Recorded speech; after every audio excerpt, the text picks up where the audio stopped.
Hello friends, मैं संदीप आप सब लोगों का फिर से एक बार स्वागत करता हूं मेरे इस नई वीडियो में और हमारे यूट्यूब चैनल पे। Guys, knee pain relief series की आज की इस वीडियो में हम योगा के एक बहुत स्पेशल, बहुत खास आसन के बारे में डिस्कस करने वाले हैं और उस आसन का नाम है वज्रासन। तो गाइज, वज्रासन बहुत ज़्यादा फेमस योगा में और होना भी चाहिए क्योंकि इसके हमारे ह्यूमन बॉडी के ऊपर बहुत अच्छे अच्छे रिजल्ट्स, बहुत अच्छे अच्छे बेनिफिट्स हमें देखने को मिलते हैं।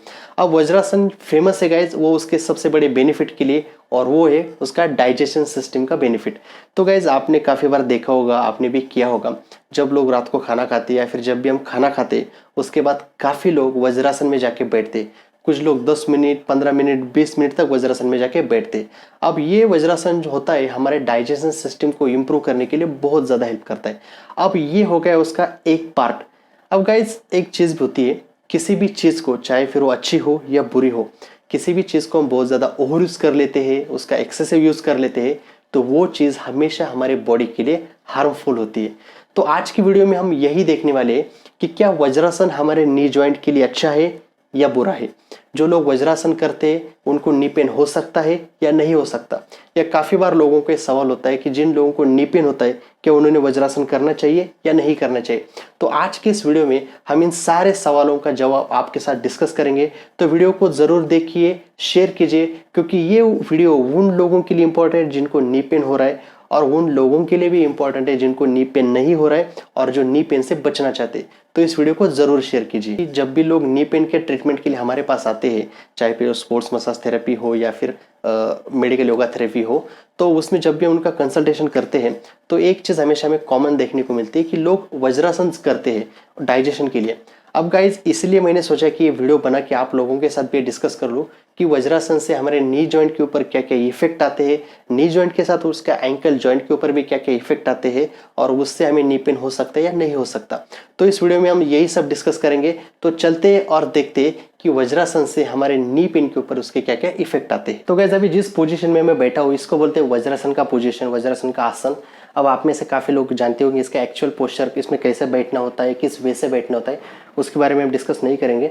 अब हम ये डिस्कस करेंगे कि वज्रासन में बैठने के बाद इसका हमारे नी जॉइंट के ऊपर और हमारे एंकल जॉइंट के ऊपर इसका क्या इफेक्ट आता है। अब गाइज, इस पोजीशन में जब हम बैठते हैं तो इसमें हमारा जो नी जॉइंट होता है वो हाइपर फ्लेक्शन में चला जाता है। जब भी नी जॉइंट को हम फ्लेक्स करते हैं उसके बाद अगर हम इसको मोड़ के पूरा पीछे की तरफ लेके जाते हैं तो इसमें हमारे नी जॉइंट में हाइपर फ्लेक्शन होता है। दूसरी चीज़, वज्रासन का सबसे बड़ा इफेक्ट होता है हमारे नी जॉइंट की लिगामेंट्स के ऊपर। अब गाइज, नी जॉइंट या फिर जो भी हमारे लिगामेंट्स होते हैं उसका सबसे मेजर काम होता है, फंक्शन होता है हमारे जॉइंट को स्टेबिलिटी देना। उसके लिए उनका प्रॉपर टाइटनेस होना बहुत इंपॉर्टेंट होता है। जितने वो लिगामेंट हमारे अच्छे से टाइट रहेंगे, स्ट्रांग रहेंगे, उतना वो हमारे जॉइंट को अच्छे से सपोर्ट कर पाते, हमारे जॉइंट को स्टेबिलिटी दे पाते। अब गाइज, जब भी हम नी को हाइपर फ्लेक्शन में लेके जाते हैं, वज्रासन में बहुत देर के लिए बैठते हैं, तो उस पर्टिकुलर टाइम के लिए हमारे नी जॉइंट के जितने भी लिगामेंट्स है, चाहे फिर वो मीडियल कोलैटरल लिगामेंट हो या फिर लैटरल कोलैटरल लिगामेंट हो, जो भी एमसीएल एसीएल हो, तो गाइज इसमें क्या होता है हमारे लिगामेंट और स्ट्रेच बन जाते हैं। इस पोजीशन में बैठने की वजह से वो और स्ट्रेच हो जाते हैं, और अगर आप सेम पोजीशन में काफ़ी देर के लिए बैठते हो तो उतनी देर के लिए उनका जो स्ट्रेच होता है वो मेंटेन होता है। अब जैसे जैसे वज्रासन बहुत देर के लिए हम करते हैं, बहुत दिनों के लिए फॉलो करने लगते हैं, तो धीरे धीरे ये जो लिगामेंट होते हैं ये अपना टाइटनेस खोना शुरू कर देते हैं। इनका जो भी टाइटनेस होता है वो निकलना कम होना शुरू हो जाता है, और ये धीरे धीरे धीरे अपना लूज होना शुरू कर देते, लूजन अप होना शुरू कर देते हैं। तो क्या, जैसे हमारे लिगामेंट का टाइटनेस कम होने लगता है, वो लूज होने लगते हैं बिकॉज ऑफ ओवर स्ट्रेच, तो वो हमारे नी जॉइंट को स्टेबिलिटी देने का काम अच्छे से नहीं कर सकते। तो वज्रासन में बहुत देर बैठने का सबसे बड़ा जो ड्रॉबैक होता है, जो सबसे बड़ा उसका मेजर पॉइंट होता है, वो होता है कि वो हमारे लिगामेंट के ऊपर बहुत ज़्यादा प्रेशर क्रिएट करता है, और उसकी वजह से लिगामेंट अपने लूजन अप होना शुरू कर देते हैं और वो हमारे नी जॉइंट को सपोर्ट करना कम कर देते हैं। अब इसकी वजह से काफ़ी लोगों को आगे जाके नी पेन होने के चांसेस बहुत ज़्यादा बढ़ जाते हैं, क्योंकि हमारा नी जॉइंट स्टेबल ही नहीं हो पाता। अब सेकेंड चीज़, जैसे हम इस पोजीशन में बैठते हैं, तो मैंने लास्ट वीडियो में भी बताया था कि जब भी हम नी को फ्लेक्शन एक्सटेंशन करते हैं तो हमारा जो नी कैप होता है वो उस फीमर का जो भी स्लॉट होता है उसमें ग्लाइड होता है। तो क्या, जब भी हम बहुत देर के लिए इस पोजीशन में बैठते हैं तो उससे क्या होता है हमारा जो नी कैप है वो नीचे की तरफ जाके वहाँ पे लॉक रहता है काफ़ी देर के लिए। अब गाइस, इससे क्या होता है हमारा नी कैप के ऊपर जो टेंडन आता है, हमारा क्वाड्रिसेप टेंडन, वो भी ओवर स्ट्रेच हो जाता है। तो बिकॉज ऑफ ओवर स्ट्रेच उस टेंडन के ऊपर भी बहुत ज़्यादा प्रेशर आ जाता है। इसलिए काफ़ी बार लोगों को पटेलोफेमोरल सिंड्रोम होने के चांसेस भी होते हैं बिकॉज ऑफ वज्रासन। इसके बाद और एक चीज़ आती है हमारा एंकल जॉइंट। अब गाइज इस पोजीशन में काफ़ी देर बैठने के बाद आप देख सकते हो एंकल मेरा काफ़ी स्ट्रेच है। तो जैसे नी जॉइंट के लिगामेंट के ऊपर प्रेशर आता रहता है, वैसे भी मेरे जो एंकल जॉइंट है उसके जो भी लिगामेंट्स होते हैं एंटीरियर साइड, उसके ऊपर भी बहुत ज़्यादा ओवर स्ट्रेच बन जाते हैं। और अगेन वो भी अपने एंकल जॉइंट को जो स्टेबिलिटी देने का काम होता है उसको अच्छे से नहीं कर सकते, इसलिए काफ़ी लोगों को एंकल पेन होने के चांस भी बढ़ जाते हैं। अब इसके साथ साथ गाइस क्या होता है, आपने ये चीज़ ऑब्जर्व की होगी, काफ़ी देर लोग वज्रासन में बहुत देर के लिए बैठते हैं ना, तो कुछ टाइम बाद उनके जो पैर होते हैं ना वो एकदम सुन्न हो जाते हैं, मतलब उनको ब्लड सर्कुलेशन रुक जाता है। उसकी वजह से जब भी हम वज्रासन से उठने की कोशिश करते हैं तो काफ़ी देर तक लोगों को यहाँ के सेंस चले जाते हैं, बिकॉज ऑफ वहाँ का ब्लड फ्लो रुक जाता है। तो सबसे पहला हमारा क्वेश्चन था, जिन लोगों को अभी नी पेन चल रहा है, फिर चाहे उसका रीज़न जो भी हो, तो उन लोगों को वज्रासन करना है कि नहीं करना है। तो मेरा आंसर क्लियरली है, जिन लोगों को नी पेन हो रहा है उनको वज्रासन बिल्कुल नहीं करना। चाहे नी पेन हो रहा हो या एंकल पेन हो रहा हो, आपको वज्रासन बिल्कुल नहीं करना, क्योंकि वो आपका नी पेन और बढ़ाएगा। अब दूसरी चीज़ ये होती है कि जिन लोगों को नी पेन नहीं हो रहा है बट वो वज्रासन बहुत ज़्यादा करते हैं, उनको अच्छा लगता है और अब इसकी वजह से आगे जाके उनको नी पेन नहीं चाहिए, तो उन लोगों को क्या करना चाहिए। तो आप लोगों को आज मैं एक ऐसे एक्सरसाइज बताऊंगा। आप जब भी वज्रासन के बाद उठते हो तो इमीडिएट आपको वो फॉलो करनी है, ताकि आपको वज्रासन की वजह से जो भी नी पेन होने के चांसेस आगे होने वाले वो कम हो जाएंगे और आपका नी पेन नहीं होगा। तो गाइस आपको करना क्या है, जब भी वज्रासन से हमें उठना होता है तो सबसे पहले आपको बॉडी को आगे की तरफ शिफ्ट करना है, बॉडी को हाथों के और नी के ऊपर ऐसे रख देना है। अब आपको क्या करना है, एक पैर को धीरे से पीछे स्ट्रेट करना है। जैसे आप स्ट्रेट करोगे, अब आपको क्या करना है, आपके पैर को टो के ऊपर ऐसे रख के आपको जो आपका हिल होता है, हिल को पीछे की तरफ पुश करना है। जैसे आप इसको पीछे पुश करोगे तो आपके काफ मसल के ऊपर अच्छा सा स्ट्रेच आएगा और एट द सेम टाइम आपका जो नी कैप होता है, आपको नी कैप को अपनी तरफ पुल करके रहना है, क्वाड्रिसेप मसल की तरफ ऊपर की तरफ पुल करना है। तो जैसे पुल करोगे तो आपका क्वाड्रिसेप मसल का स्ट्रेंथनिंग होना शुरू हो जाएगा। ये आइसोमेट्रिक कॉन्ट्रैक्शन है गाइस।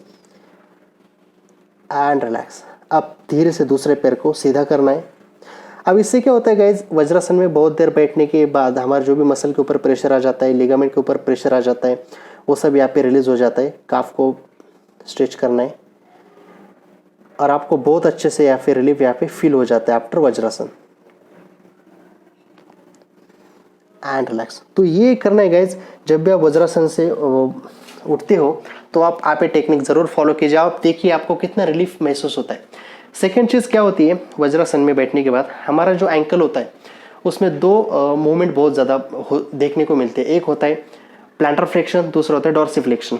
अब जब भी हमारा एंकल जॉइंट होता है उसमें बाय नेचर प्लांटर फ्लेक्शन बहुत ज़्यादा डोमिनेंट होता है एज कम्पेयर टू डॉर्सिफ्लेक्शन।